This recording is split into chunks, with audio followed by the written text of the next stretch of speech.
It's all about genetics and how you're shaped. So yes, it does matter. Like, genetics are the main thing in bodybuilding. If you don't have the genetics, I wouldn't go for it.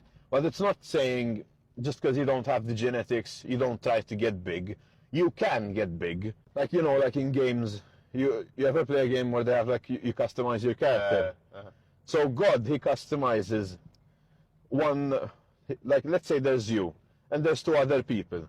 You're the short guy, there's a tall guy, and there's a giant. You can't get as big as the giant, and you can't be taller than the taller guy, because you don't have the genetics, the height genetics, to exceed that limit. So everyone has a limit. Everyone has a genetic limit to how big they can get. A very good example of this, two monstrous people who are still alive right now. Marcus Rull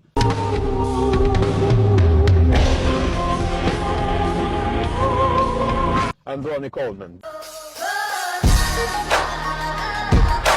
They are gigantic, or they were gigantic. Like, you can tell from their old pictures when they used to compete, they were just monsters.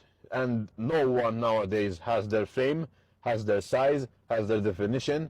No one can compete with the old guys. So yes, genetics do control how big you can get, but you shouldn't let that bring you down. If anything, you can use this as a good way to tell yourself to outwork your genetics. You know, don't put a limit on yourself.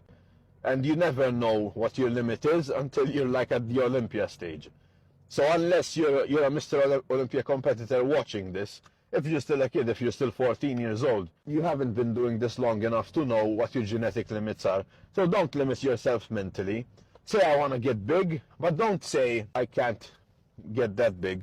You never know. Maybe you have the genetics of Marcus Rull, but you can't know that until you dial everything in. So you dial in your diet, your training, and you train for years on end, non-stop. You can never tell what your limit is. There is no way to tell. It's impossible. You just work so hard and you put in your best. Like, you put in the hardest work you can and see how far you can get.